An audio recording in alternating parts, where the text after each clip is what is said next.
The broadcast is now starting. All attendees are in listen-only mode. A very good morning to all of you. My name is Avinash Khurana from National HRD Network. I am the moderator for today's webinar, and it gives me an immense pleasure to welcome you all to an NHRDN webinar on the theme Cultural Diversity in the Workplace and Implications for Human Resource Management. The webinar is divided into two parts, learning session for 45 minutes and Q&A session for next 15 minutes. We would like to hear from you and would like to include your questions in the conversation. So ask questions, use the chat panel on the right side of your GoToWebinar player to share at any time during the webinar. It's my privilege to introduce our featured speaker, Dr. Lee Martin. A very good morning to you, ma'am. Thank you. Thank you very much. It's a pleasure to be here. And now I would like to request Dr. Lee Martin to take the session forward. Over to ma'am. Okay. Thank you so much, Avinash, for the introduction. So like I said, I might just quickly turn on my webcam just so you can see who I am. Hello. And my hair's a bit of a mess, but it's my privilege to be here and to have the opportunity to speak with you about a topic that I feel very passionately about. So thank you so much for giving your time to join me, and I hope that you get a lot out of this session and learn some new things too. So I do appreciate the time that you take. I know that it's a busy time. Everyone has a busy day, I'm sure, so thank you for your time. I'm going to turn the webcam off now so that I can transition to my slides, and if you just bear with me while I do that.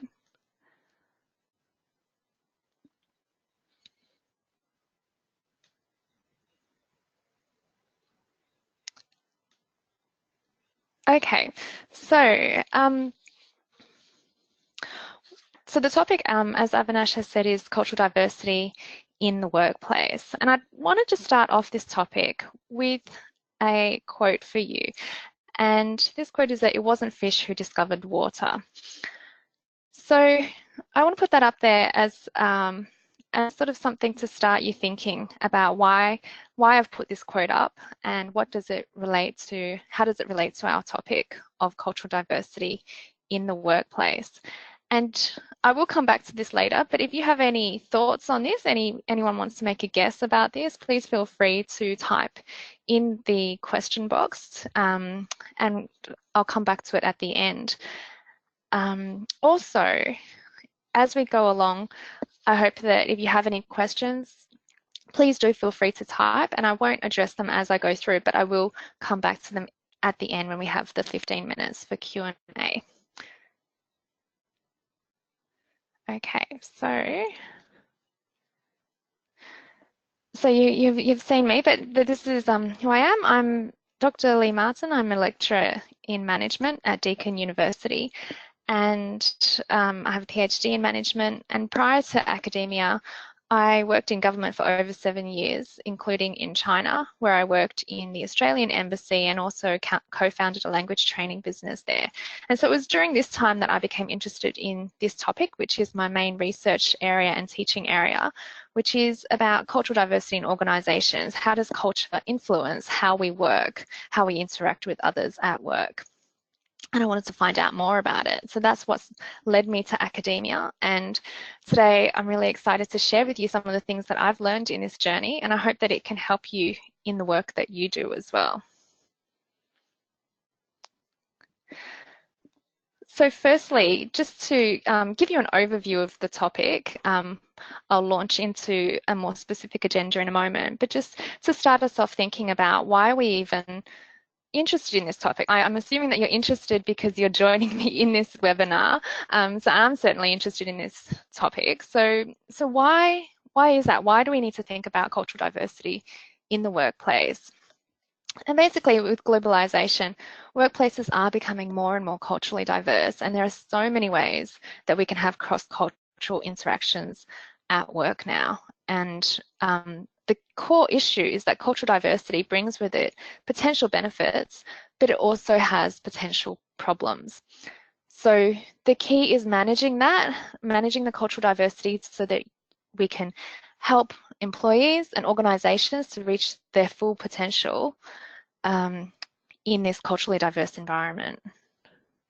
And just to be a bit more concrete about the ways in which we can have cross-cultural interactions at work nowadays, and you can think about which of these situations apply to you. I'm sure that many of you do have cross-cultural interactions at work. So one way is if you work for a multinational company that may be headquartered in India, or alternatively, a multinational company that is headquartered overseas and you're working in a subsidiary of it in the Indian office. Another example is a merger and acquisition, or merger or acquisition situation between firms in different countries. You'd have people from different cultures working together in that case. A project team may be formed. That's quite common nowadays, where people from all over the world work together, either face-to-face or in global virtual teams, which is really a big phenomenon now, and gaining more research attention. Another way is if you're in a global supply chain.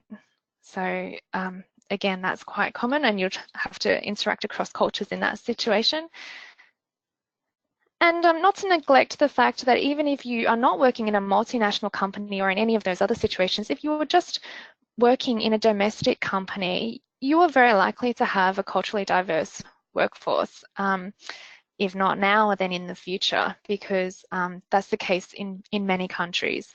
And for example, in Australia, almost 18% of the population was born in a non-English speaking country, and that percentage is just going to rise and rise. And in fact, Indian people are the largest growing population, one of the fastest growing populations in Australia. So you'll see that even just operating in a domestic context, you'll still have a lot of cross-cultural interactions in the workplace. So this is why it's so important for us to understand how can we get the most out of it. So this is the plan for the next half hour or so before we get into the question time. So in the next 30 to 40 minutes, say, we'll be talking about what is cultural diversity. So what do we mean by that? And that might seem quite obvious to some of you, and you might already know, but there may be some misconceptions out there about what is cultural diversity and what do we mean when we talk about culture. So I'm going to go into the iceberg analogy for that. The second question I want to address is, why does it matter in the workplace? Why does cultural diversity matter in the workplace? So in here we'll go into, what are the positive things that cultural diversity can bring to a workplace, and also what are the negative things or the challenges or problems that can come with cultural diversity, and how do those things impact on the workplace? And then the final thing, which is probably the most of interest to you as a listener of this webinar, is what does cultural diversity mean for human resource management and human resource development? And I'll touch on 3 topics there: cultural intelligence, multicultural employees, and diversity climate. So these are 3 practical things that HR professionals can sort of direct their efforts towards in order to help organisations and individuals make the most out of cultural diversity.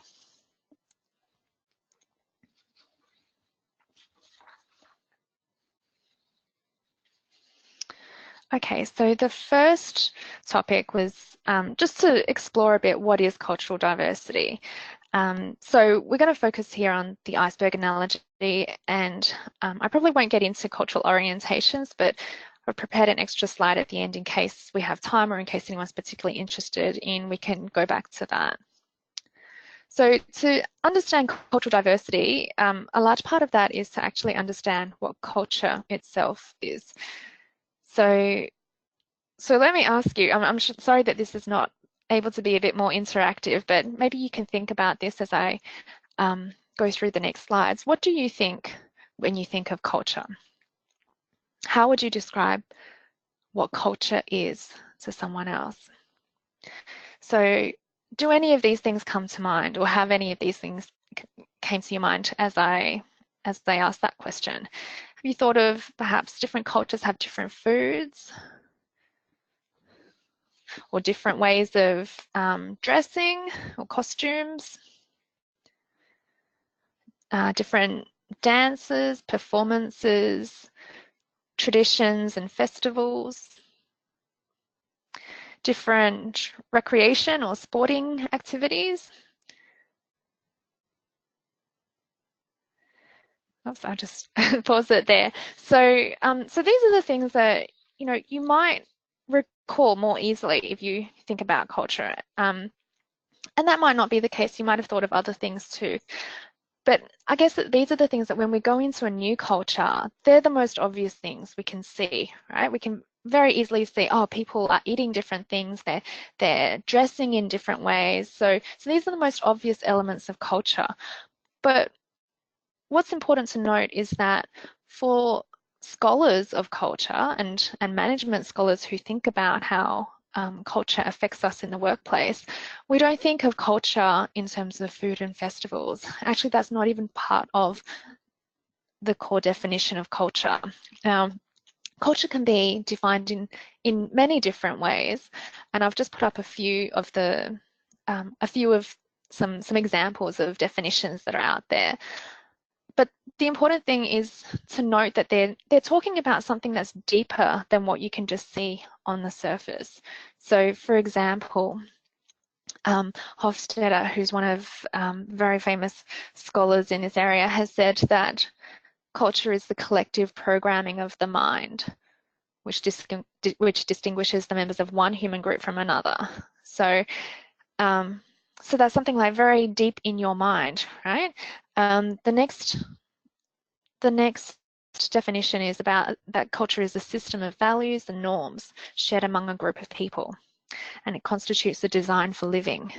So again, it's something that's quite deep and fundamental that actually, you know, is a design for living. So it actually dictates how we live. And finally, the third example that I've put up there, that's a more recent definition. And I've highlighted that. That's the one that I kind of tend to like the most because it's a bit broader than the others. So it talks about culture as being a loosely integrated system of ideas, practices, and social institutions that enables coordination of behavior in a population.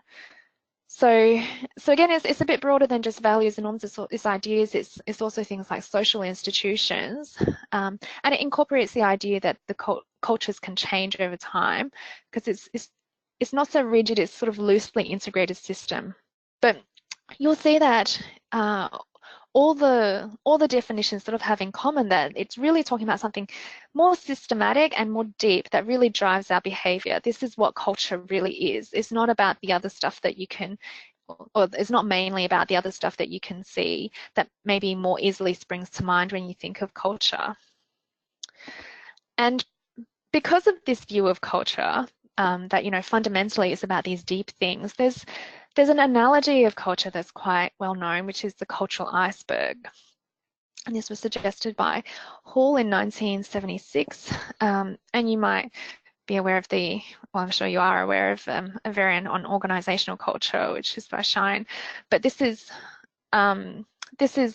this version of the cultural iceberg, which refers more to, I guess, the societal level of culture rather than culture in organizations specifically, but things like national cultures.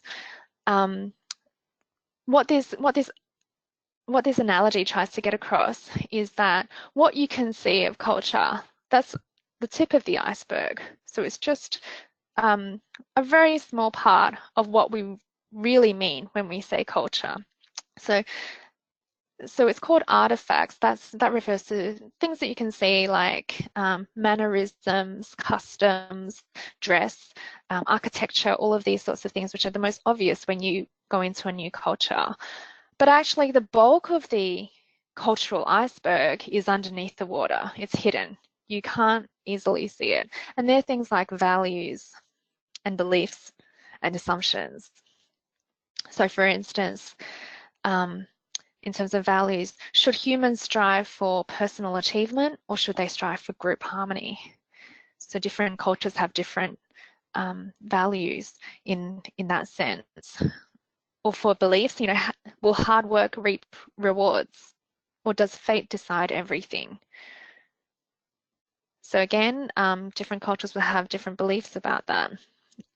Assumptions are things like asking, you know, are humans fundamentally good or are they fundamentally bad?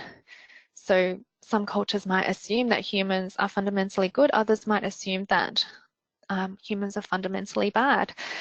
So these are the things which really make up culture and really drive our own behaviour. And so this is what we're interested in when we're talking about culture in the workplace and cross-cultural interactions.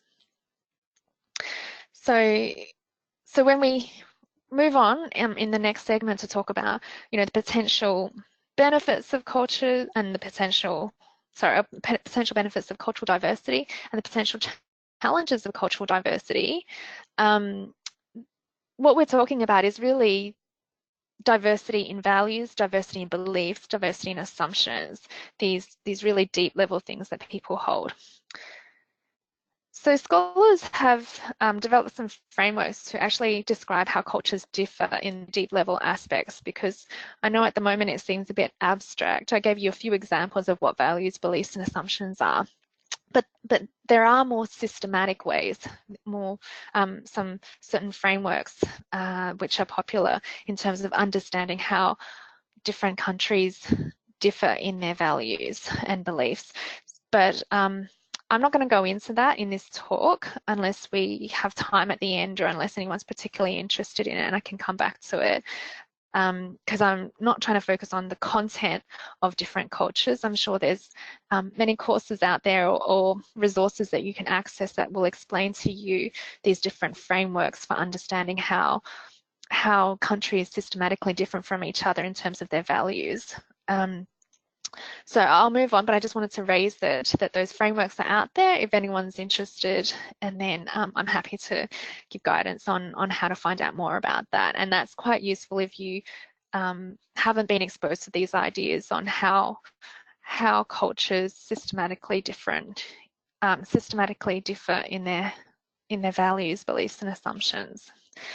And just to give a quick example, another one, something that's, you know, quite comes up quite a lot in the workplace is the attitude to hierarchy.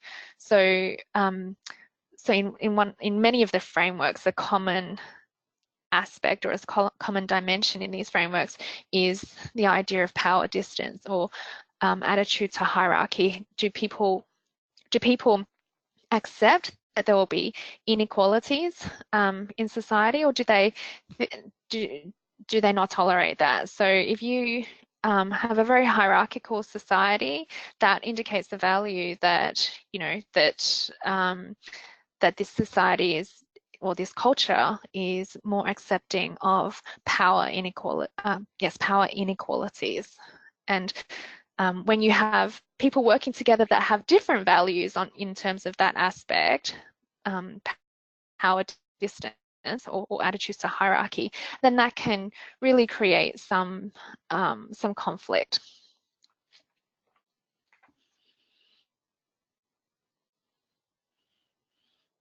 Okay, I'm just trying to move to the next slide. So what I really wanted to convey with this iceberg analogy and what I've said so far is that you know, the culture that we've been socialized in is so instrumental in shaping how we think and how we feel and how we act. And even if we're not aware of it, our culture is like a lens through which we view the whole world, how we view other people's behaviors, how we view situations. And so it filters our perceptions and our interpretations. And it's just a really powerful force on us. And even if we don't realize how it's shaping our views and our interpretations, it nevertheless is always there and always does shape our views and interpretations.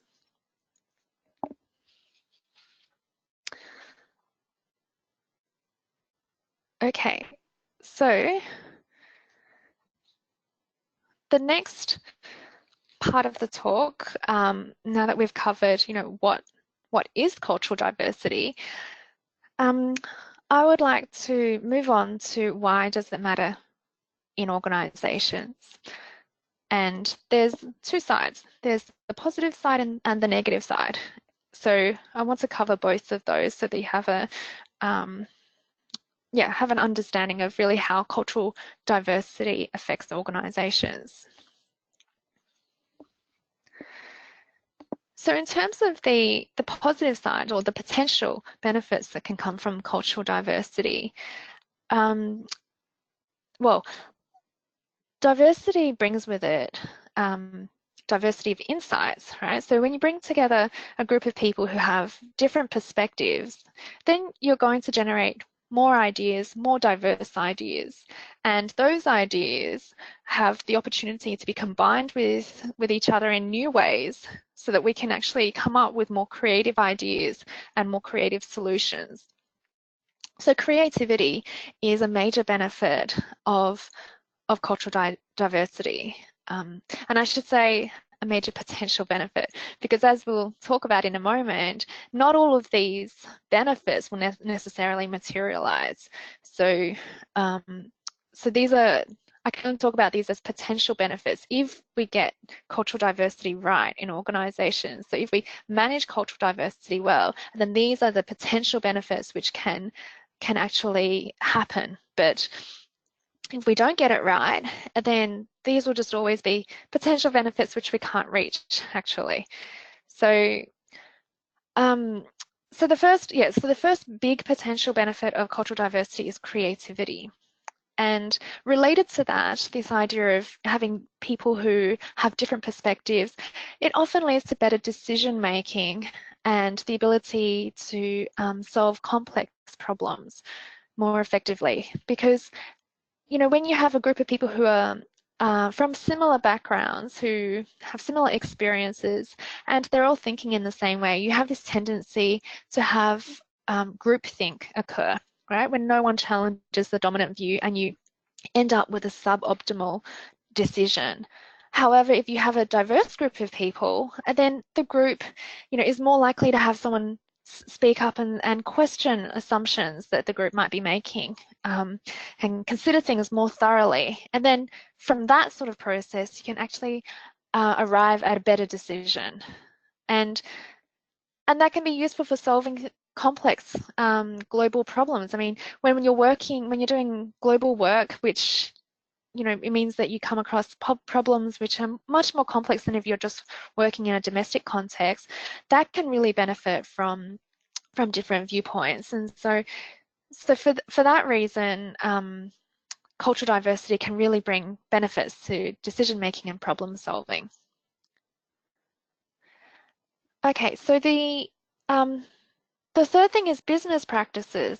So cultural diversity can lead to improved business practices because people from different cultural backgrounds, they've often been exposed to business practices somewhere else, right? And from a different country, and they can bring that knowledge and experience to their own organization that they're working in now, and have suggestions on how their current organization can improve their processes or practices. So it's really it's a nice driver of improvement in business practices and processes. Okay, a fourth potential benefit of cultural diversity is the possibility of bringing in more business opportunities and more connections, because a culturally diverse workforce networks, and from that, people can, and also it can enhance the organization's ability to connect with culturally diverse customers, right? Because better connect with and better serve, that a culturally, if you have a culturally diverse workforce, they'll be able to, or a culturally diverse customer base, right? Understand what their needs are, understand how to meet those needs. Whereas if you have someone who, or if you have a workforce that is from a culture that is, all one culture and different to the culture of the majority of the customers that they're serving, then, obviously you're not going to be able to serve those customers as well. And the final point, and I shouldn't say the final point, these are some of the potential benefits of cultural diversity, and you may actually have more that you could add to this list, and I'd be really happy to hear that in the questions as well, if you've in your own experience have come across other benefits from cultural diversity. I'm just talking about the main ones that have been talked about in the academic literature. So the final one is personal development. So if you're working in a cross-cultural team or a multicultural team, then your skills and to learn from each other. And it can be more enjoyable. Things can have more variety when you're interacting with people who are different from yourself. So in terms of personal development, there's also that potential benefit of cultural diversity. Okay, so they're the benefits, and then we'll move on to the pitfalls, because there are the two sides, and it's often very difficult to avoid these pitfalls, but we have to try, because they can really make a culturally diverse team, for example, really come undone if you don't manage these well. So the reason why cultural diversity can have problems, a large part is about clashing cultural perceptions and expectations. So I mentioned one before, right? Attitude to hierarchy. So just to be a bit more specific with that example, let's say you have someone who is from a culture that is quite accepting of power inequalities. So they're quite accepting with hierarchy, accepting towards hierarchy. And if they're dealing with a supervisor and they think the supervisor is wrong, they may not wish to question the supervisor or challenge the supervisor, right? Because in terms of hierarchy, maybe that's not the thing that you do. Whereas if that supervisor is from a lower power distance culture, so a culture that does not really emphasize hierarchy, that supervisor might actually be expecting the employee to speak up or to challenge them if there's anything wrong, or if there's, just to add their views. And if the employee doesn't add their views, if the employee doesn't question the supervisor might actually make some attribution toward the employee and say, well, this employee maybe they don't have their ideas, maybe they're not confident, maybe they don't care about their job because they're being too passive.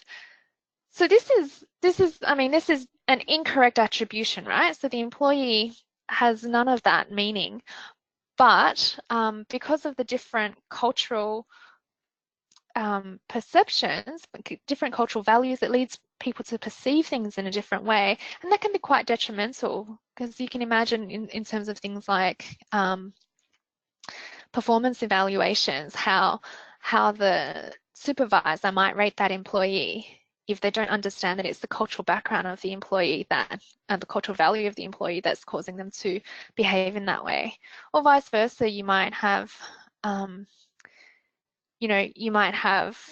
someone who's say a supervisor who is from a high power distance culture, and you might have a employee who is from a very egalitarian culture. So in Australia, it's quite egalitarian, and if you go into a meeting here, doesn't really matter what your status is or where you sit in the hierarchy. You're generally expected to speak up, even if you're quite junior, and offer your ideas.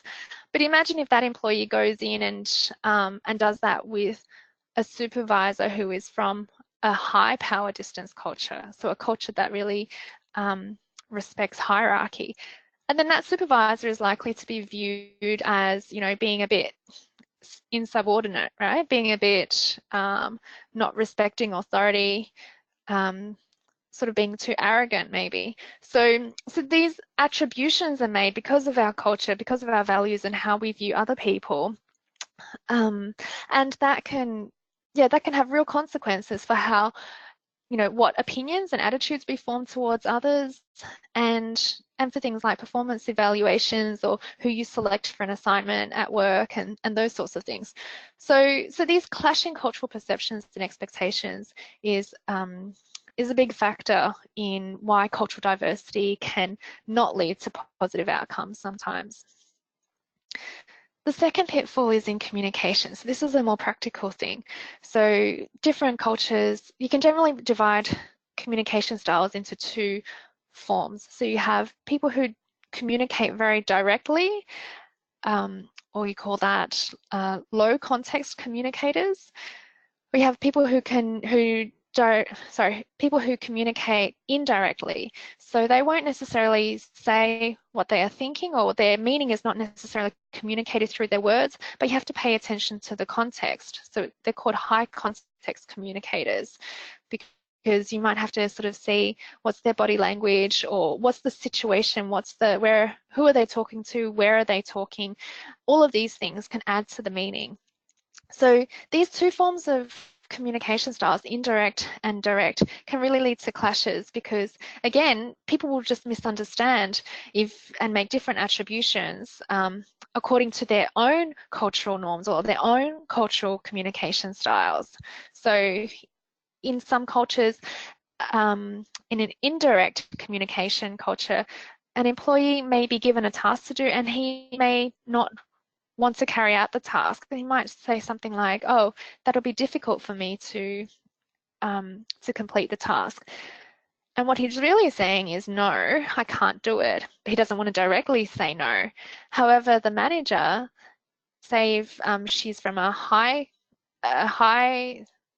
low context communication, so she's a very direct communicator, she will not pick up on that, right? Because she's just used to having the message be exactly what the words say. So the words did not say no, so she'll say, "Okay, fine. I understand that you're going to complete that task then, even though it's difficult." So in these different styles of communication can also lead to very bad misunderstandings and possibly resentment and conflict as well within the team. Okay, the third pitfall, you can think of these as the 4 C's. So the clashing cultural perceptions, communication. The third pitfall is categorization. And this refers to social categorization.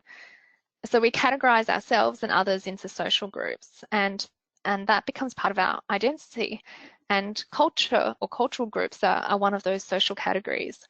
So for instance, if someone identifies as Japanese, and then they'll see other Japanese as belonging to their cultural in-group, and everyone else is in the out-group. And this is a very natural process that we all do as humans. So as humans, what's the result of that social categorization is that you tend to favor your in-group members, and we tend to hold prejudices against out-group members. And what this means, these 3 things that I've talked about so far, is that there's generally more conflict that can occur in culturally diverse teams or workplaces, because of the clashing cultural perceptions, the miscommunication, the favoring of your in-group versus the out-group.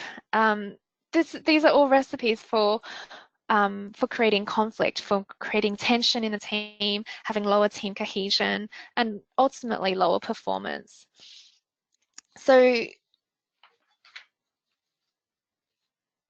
the question is, how do we harness cultural diversity? It's really not just about, having cultural diversity in your organization and just letting it do its thing, because the pitfalls can actually derail the team performance, because there's just so much that can go wrong in a culturally diverse team, but there's also so much that can go right. So what you want to do to try to get positive outcomes is to try to suppress those, or to avoid those pitfalls, so suppress the problems and to try to boost those potential benefits.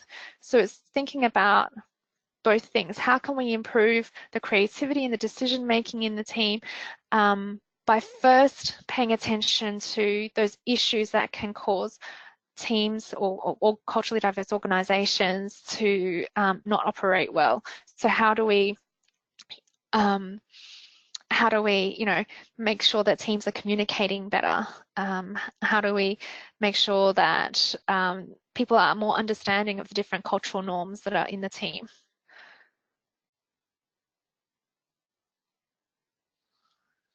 So it's quite a large ask to do that, to manage the pitfalls and to promote the potential in a multicultural organization, in a culturally diverse organization. But HRM does have a role to play in this. And so we get to the main part of the presentation, I guess, with the most relevant for you, which is, what is HRM's role in this? So I'm going to outline 3 areas in which HR can help. And the first is in building the capacity of employees to work effectively across cultures by building their cultural intelligence, or CQ. The second area is in utilizing the capacity that's already in your workforce, and that's in the form of your multicultural employees. And then the third area is in creating a diversity climate within the organization.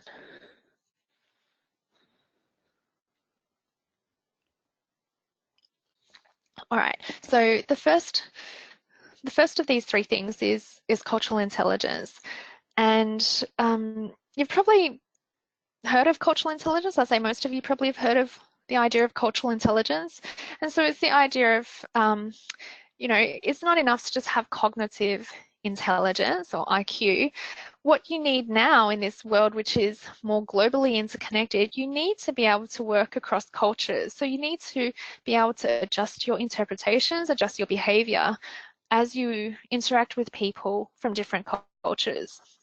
And just because you're effective as a leader in one culture, for instance, that doesn't mean that that's going to necessarily translate to another cultural context.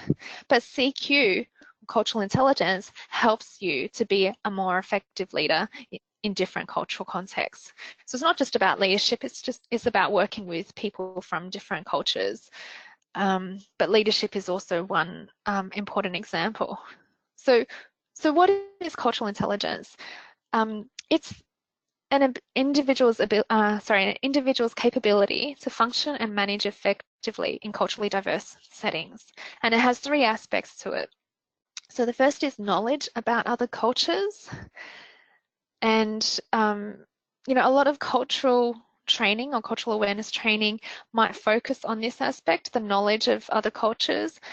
And I skipped over this. So I said at the start that there's some frameworks to understanding differences in values among different cultures. And I sort of skipped over that because that is something I can return to, but I don't want to focus too much on it because it's just part of the picture. It's not enough to just know about other cultures. Actually, being culturally intelligent means that you also have the skills to interact in different cultures. So skills such as empathy and mindfulness. And this is probably the key component. So many studies have shown that mindfulness is really important for good outcomes in working across cultures. So mindfulness is about the ability to reflect on and plan for cultural interactions. So it's not just, you go and you have some cultural interaction with someone, maybe it doesn't go so well, and then you go away and you don't learn from that. It's about thinking about, okay, why did that interaction not go so well? Was it something I did? Was it something the other person did? And how can I adjust my understanding of that culture to know how I can make that interaction go better next time? So it's really being reflective about the interactions that you're having with people from different cultures. And if I could just go back to the slide that I started with, which said it wasn't fish who discovered water. I'm not sure if you got what this was a reference to, but it was really about saying that, it's very hard for us to understand or even be aware that we're we're in a culture, that culture influences us, because when you're completely immersed in one culture, and you always have been, you don't actually realize the influence that it has on you, and that there is even any other way of thinking, way of doing out there. So really, cultural intelligence is about trying to get yourself out of the fishbowl, trying to see things from different perspectives and realize and understand how culture really does influence ourselves and influence others. So the HR implications for that. So I'm going to suggest two implications for HR. So knowing that you want to try to have a more culturally intelligent workforce, one thing that HR professionals can do is to make sure that they select employees who have high cultural intelligence. And there are measures out there, validated cultural intelligence scales, that can be used to ascertain candidates' cultural intelligence. And that can be something that you look out for as you're selecting employees. But the other way that HR professionals can help to develop cultural intelligence in their workforce is through actions to help people with training and coaching, and providing opportunities to experience other cultures and to reflect on those experiences.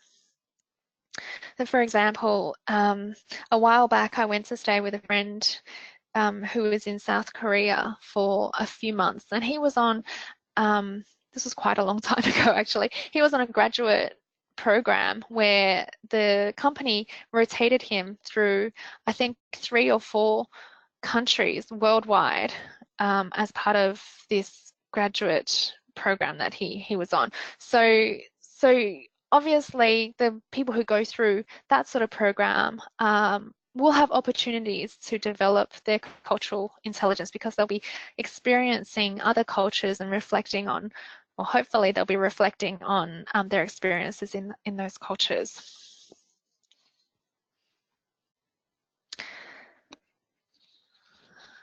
Okay, so to move on to the second way that HR professionals can help organizations to get the most out of cultural diversity is to not only look at developing cultural intelligence or hiring people who are culturally intelligent in their workforce, but also look at your existing workforce, and multicultural employees actually are a great asset to organizations that they may not be making use of right now. So multicultural employees are people who have knowledge of more than one culture, who identify with more than one culture, and who've internalized more than one culture. So it's really deep within themselves, and it guides them in what they do. So it's not just one culture that guides them, but more than one culture. So typically, multicultural people are people who've migrated from somewhere else, or whether it's first-generation migrants or second-generation migrants. It could be people from mixed race households, which is increasingly common nowadays, refugees, expatriates, international students.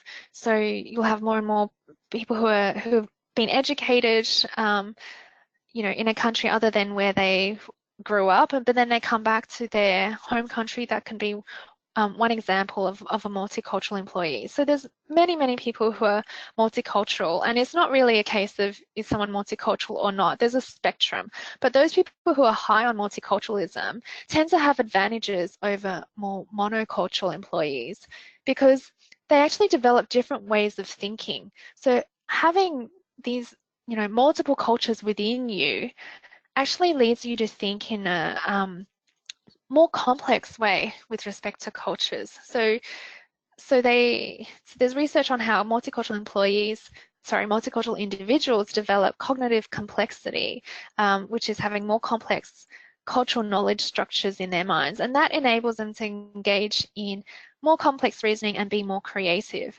So when you think about it, it's really about the benefits of cultural diversity at the organizational level or at the team level. That's really what multicultural individuals bring because they have multiculturalism or cultural diversity within themselves. So that's why the benefits here are sort of similar to what you see on the earlier slide in relation to the organizational level.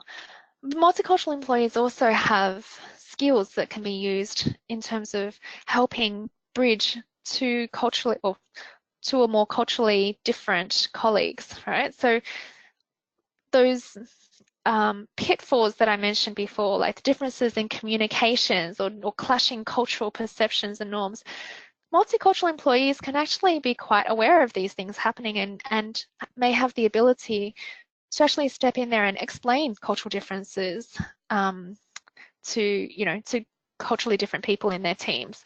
So they can help in understanding. They can also be helping in integrating behaviours. So helping the team sort of integrate their diverse perspectives to come up with a more creative solution. And just to go back to this idea of the lens again, multicultural people, you can think of them as having multiple lenses, so they're more flexible in that way. The HR implications for that, and I know I'm getting a little bit close to my time now, so I'll just quickly talk about that. The HR implications is that you should create visible signs that the company values your multicultural employees, because if not, the multicultural employees may leave, and so you want to hold on to those assets and hire and place employees to maximize their ability to use their cultural skills, their multicultural skills, and mentor new multicultural employees. So these are the ways. So basically, pay more attention to multicultural employees and what they can bring to your organizations, because they're a hidden asset in your organization. And for the final point, I just will do this quite quickly so that we can leave some time for discussion, is about diversity climate. So it's really important, if you want to get the most out of cultural diversity, it's important that the organisation and sort of everyone within the organisation has this shared positive belief about the value of diversity. Because research shows that teams that understand and believe in the value of diversity, they're more likely to have greater team identification. They're more likely to build on and integrate ideas and perform better. And this is similar for the organizational level as well. So the HR implications of that is that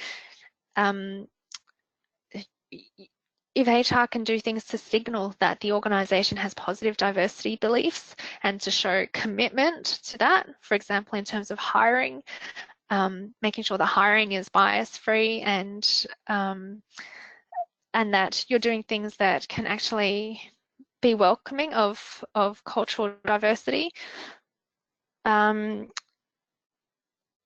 giving opportunities to people of all cultural backgrounds. So making sure that you're not assigning all the best assignments to sort of just a certain culture in your organization, but that you're sharing around the opportunities equally.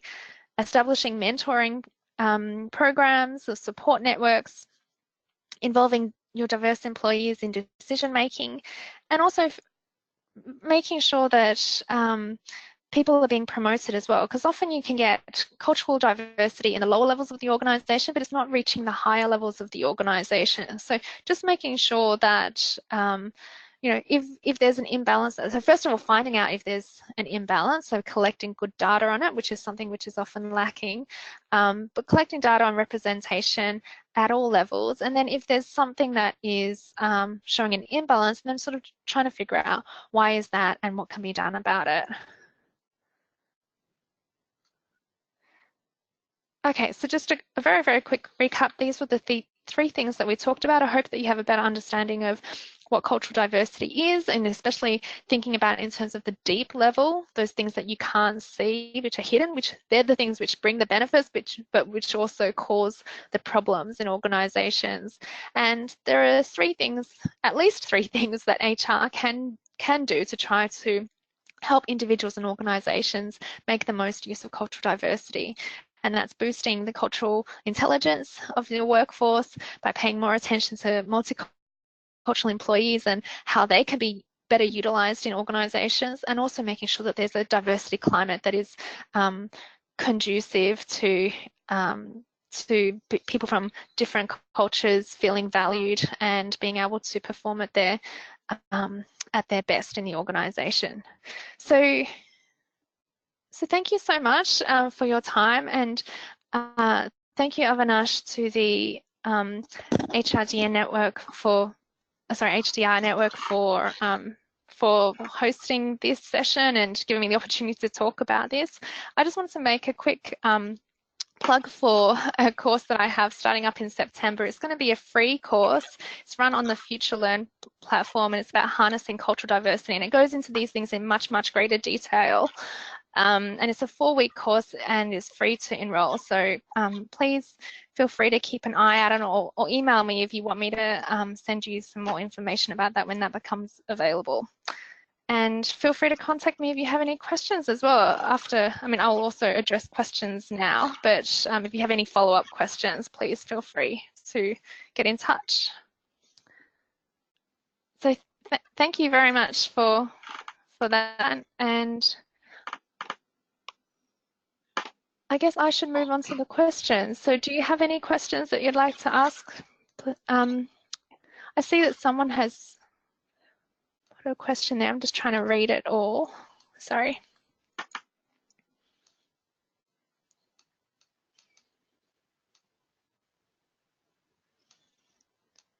Sorry, I'm just having trouble getting to read this.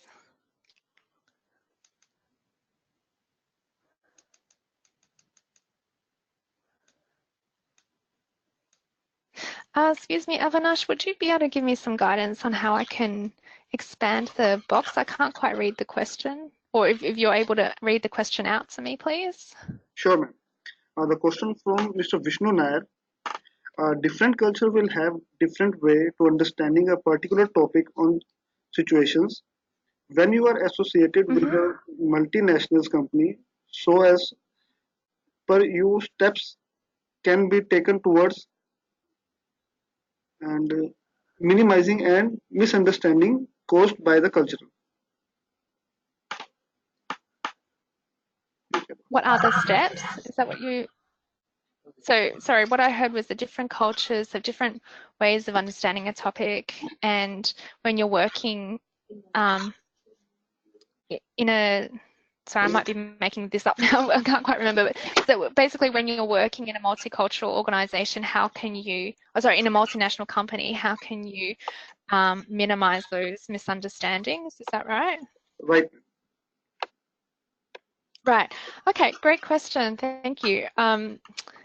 So part of it is those 3 things that I mentioned at the end. So, you know, if you can build the cultural intelligence of everyone in the team or everyone in the organisation, then that can be very helpful for minimising misunderstandings. Also, you know, drawing on multicultural individuals to get them to help explain things, that can also help in that regard. And also just in general, having a diversity climate where people, you know, are encouraged to ask questions and recognise and respect cultural differences. So those are 3 ways. But if you're thinking about, I guess, some other practical ways, cultural intelligence, as I said, is about knowledge, skills, and mindfulness. So part of it is also knowing about the cultural differences that do exist. And like I said, there are these frameworks that you can turn to get some basic understanding of how cultures do differ. So one framework is the Hofstadter Values Dimensions framework. Another one is the Globe framework. So there's quite a few out there, and that gives you some sort of methodical or systematic understanding of how cultures are different, and just knowing that can help you to look out for things. So like I said, I gave the example of the say the supervisor and the employee or the subordinate having different understandings or different values towards hierarchy. So whether power inequalities are accepted or not accepted, and I guess that just by being aware of that, and then people can start to change their assumptions or interpretations. So you can start to take the perspective of your culturally different colleague or employee and sort of think about, okay, maybe they're doing that because it's a difference in cultural values or difference in cultural norms. So norms are sort of standards for behavior. And then that can already, being in that mindset, can reduce a lot of the conflict and misunderstandings. If you're interested, I would encourage you to have a look into the that Future Learn course, the link that I put up just before, because in there I actually go into a framework for dealing with or for leading multicultural teams, where it's called Mapping, Bridging, Integrating, the MBI framework. And you can look that up yourself if you're interested. And that's really a structured way where you can, like, mapping is about looking at the different cultural differences that exist in the team. So just being aware of that. And once people are aware of that, and then there's other processes, so the bridging and the integrating processes, which are designed to help people communicate better and be able to sort of elaborate on each other's ideas and participate and draw the ideas together. And so the first step, I think, is really knowing about cultural differences, so having that fundamental awareness, and then after that, putting in place other strategies. Another question from Anubhavi. Does learning and development plays an important role in cultural diversity? If yes, then key points to be considered on this. If yes, then what? Sorry? If yes, then key points to be considered on this. Yeah, sure. So I think learning and development definitely does. And again, I might just go back to the 3 points that I raised. I think especially on cultural intelligence, so that's something that learning and development can play a role in, giving opportunities for people to come into contact with different cultures, have positive experiences with different cultures, and then reflect on that. So there's things that they can do, like coming up with a personal, like an individual cultural intelligence plan, for example, if they want to really build the knowledge, the cultural intelligence of people in the workforce. But also for learning and development, like I said, it's good to have a base knowledge of how cultures can be different. So what I covered today about what is culture, I mean, that was just a really quick introduction to it, but actually it's useful to get a better sort of a deeper understanding of really how do cultures differ. I think that's a really good foundation to have, and this is something that people need to learn, right? People don't know this instinctively, especially if you haven't had much experience in other cultures, or you've only had superficial experiences in other cultures. You don't instinctively know how cultures differ from each other. You just sort of have this idea that cultures are different, but you're not really sure how that influences your behavior. So really teaching people about how cultures are different, I think, is one area for learning and development. But it's also very important to get the training right, because there's research which shows that if you have too superficial a training session, that actually can be harmful. So it actually can reinforce stereotypes and not improve, not have good outcomes at all. So there was a recent study which showed employees, I'm not sure whether they were employees or participants, but anyway, there was participants in the study that completed like a half-hour online training, and that didn't actually improve any outcomes. It didn't help them develop cultural intelligence or anything like that, because it's just too superficial. So really it has to be well designed and getting at the deeper understanding of culture, rather than just it can't just be based on those surface level aspects. Like a lot of training can be about, oh, these are the different etiquette in different countries or different customs, how to do, do you do a handshake or do you bow and those sorts of things. Those are quite superficial, and that's not really the type of training that is going to make a difference in terms of helping people to work together better across cultures. Does that answer the question, or would you like more information about that? No, I think we should wrap up the webinar. Okay, all right. Thank you so much, ma'am. The session was very engaging, and I personally enjoyed it. And I'm sure each one has enjoyed it the same way. And wonderful. Well, thank you so much for the opportunity and for organising this. It's really a privilege to talk to everyone, and I do really appreciate you sticking with me through the whole thing, and for also the questions that I received at the end. I really appreciate it, and I do welcome any further questions that you may have. Please contact me by email. I'm very happy to hear from you. Thank you, ma'am. And on my personal behalf, and on behalf of NHRDN, I thank Dr. Martin for sharing her wonderful thoughts, insights, and experiences with us. We are grateful to you, ma'am. And it's my pleasure. Thank you so much. And I would like to thank all the participants and look forward to your participation in our future learning session. Till then, all the best and have a great day.